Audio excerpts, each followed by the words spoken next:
नमोस्तु। महाराज श्री, आपके मुखारविंद से ऐसी ऐसी कार्य योजनाएं निकलती हैं जिससे कि पूरा जगत प्रभावित होता है। कुछ वर्ष पूर्व आपने टेम्पल डे का कार्यक्रम बताया और लोगों ने बड़े उत्साह के साथ उसको सिरोधार्य किया और आज पूरे भारत में टेम्पल डे का कार्यक्रम बड़े धूमधाम से मनाया जाता है। एवं उसके पश्चात आपने 8वें वर्ष पर भगवान के बालक का अभिषेक जो हुए उसमें बालक को बड़े धूमधाम के साथ बड़े उत्सव के साथ जिनालय ले जाएं और अभिषेक कराएं। ऐसी आपने एक योजना और आशीर्वाद आपने समाज को दिया। इसको सिरोधार करते हुए हमारी खानदू कॉलोनी में हंस कमल परिवार ने, आपका जो परम भक्त परिवार है, उसने 8वें वर्ष पर अपने दोनों बालकों को मंदिर में बड़े उत्सव के साथ धूमधाम के साथ ले गए और वहां पर उनका अभिषेक का कार्यक्रम 108 कलशों के कार्यक्रम संपन्न कराया। और इस अवसर पर लगभग 7.5 कलश की राशि आरिकामा विज्ञानमती माता जी के सानिध्य में वेदी का निर्माण हो रहा है, वहां पर समर्पित की और 1 कलश की राशि से जिनेन्द्र भगवान की सांधारा की और पूरे गांव को लगभग 2000-2500 लोगों को भोजन कराया 8वें वर्ष के अभिषेक पर। महाराज श्री, उनके तरफ से आपसे आशीर्वाद चाहते हैं कि महाराज श्री ऐसी धर्म की प्रभावना आपके मुख से निकलती है जो हम उसको और कैसे आगे बढ़ाएं, इसके विषय में आप मार्गदर्शन करें। नमोस्तु महाराज जी, नमोस्तु महाराज जी, नमोस्तु। मेरा सोच रहता है कि जो कार्य अच्छा है और स्वयं की भी इस पर श्रद्धा है, उसका आवाज लगाओ, कोई ना कोई ग्राहक आ जाता है। सच्चे हृदय से निकली हुई आवाज जिसमें हमें अपने किसी को धोखा नहीं देना है, निजी स्वार्थ नहीं रखना है और अच्छे मन से आवाज जाए और आगम पूर्ण जाए, तर्क पूर्ण जाए, लोगों को स्पष्ट प्रैक्टिकल करने का मौका हो।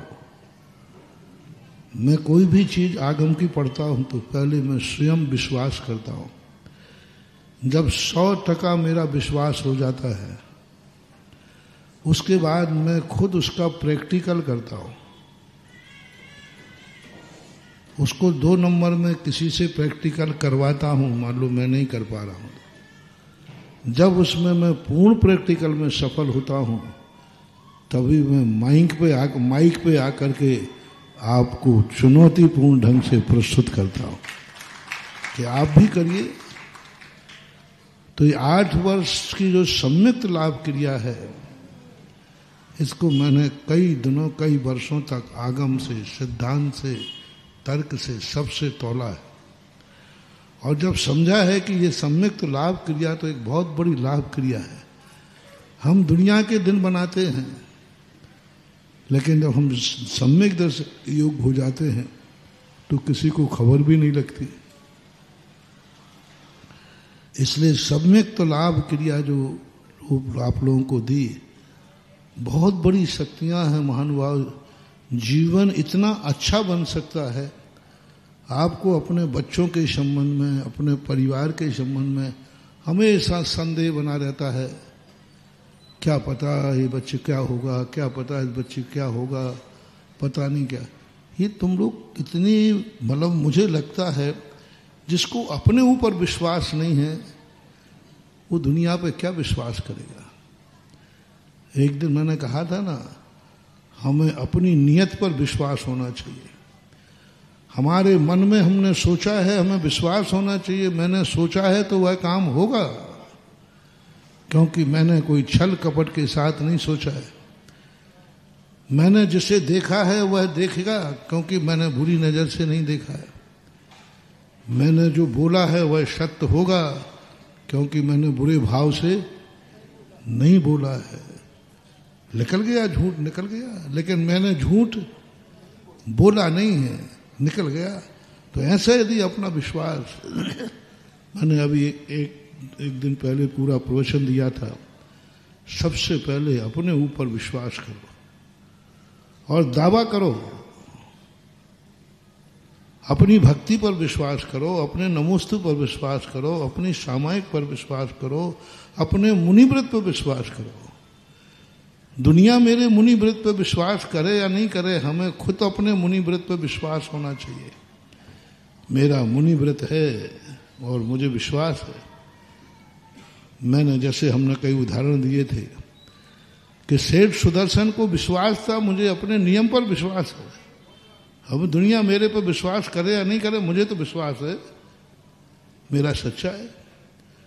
दुनिया मेरे ऊपर विश्वास करे या न करे, सती सीता कहती है कि मुझे तो अपने ऊपर विश्वास है। स्वयं का सबसे बड़ी चीज है, हमें अपने स्वयं के ऊपर विश्वास होना चाहिए। हमारी भक्ति पर मुझे विश्वास है। भगवान पर विश्वास बाद में करो, सबसे पहले अपनी भक्ति पर विश्वास करो, और वो विश्वास यदि अपना हो जाता है तो ऐसी ऐसी चीजें शास्त्रों में कि तुम लोग हर चीज में डरते। क्या व्यवस्थाएं बनाई हैं, उस ढंग से तो चलो आप। बच्चे बच्चियों को पैदा करना कोई ये सामान्य कोई खेती नहीं है, कोई गाजर मूली नहीं है जो पैदा करते जा रहे हो। बहुत बड़ी विधि दी है। माता पिता बनना कोई हंसी मजाक मत समझो, कोई साधारण काम नहीं है। पति पत्नी के संबंध बनाना कोई हंसी खेल नहीं है। ये विवाह भी कोई हंसी खेल मत समझो, कोई लैला मजनू के खेल नहीं है। ये वासनाओं का संबंध नहीं है। एक विवाह का वो पवित्र संबंध है, जिस संबंध को शास्त्रों में कहा है कि सुकुल कन्या सुकुल पुत्र वर को खोजना चाहिए, और दोनों को जिनेंद्र भगवान के साक्षी में दोनों को एक दूसरे का पूरक बनना चाहिए। ये संस्कार लीजिए। फिर उसके बाद बच्चों के जन्म होते हैं, उसके पहले 6 महीने पहले से दोनों दंपति को, पति पत्नी नहीं, माता पिता का संस्कार लेना चाहिए। दोनों को इतना पवित्र निर्मल होना चाहिए 6 महीने पहले से। संयम धारण करके अच्छे भावों से फिर उसके जीवन में बाद में जन्म के बाद के संस्कार, 12वां दिन जब होता है जन्म का, उसके बाद संस्कार। क्या संस्कार पूज्यवर जिनसेन स्वामी ने लिखे हैं। मेरे तो विश्वास है कि पूज्यवर जिनसेन स्वामी ने जो तुम्हारी गृहस्थी के संस्कार दिए हैं, यदि उन संस्कारों के अनुसार आप अपने बच्चे को जन्म देते हैं तो मैं तो विश्वास के साथ कहता हूं, ऐसा बच्चा और बच्ची कभी कुल को कलंकित कर ही नहीं सकते। पक्का कर ही नहीं सकते। उसके अंदर ऐसे संस्कार दे दिए, ऐसी विधि बता दी। टेम्पल डे का हमने विधि बताई थी। क्या विधि है? उस विधि को याद तो करो कि जिस दिन मैं पहली बार मंदिर गया था। देखें तुम्हारे जीवन का मंगल कैसे नहीं होता। तुम सारी दुनिया की बातें याद रखो, और जिस दिन तुम्हारा जीवन का मंगल हुआ उसी दिन को भूल जाते हो। और संयुक्त लाभ क्रिया जो 8 वर्ष की क्रिया है, बहुत बड़ी महानुभाव, हर जैनी को वह क्रिया करना चाहिए।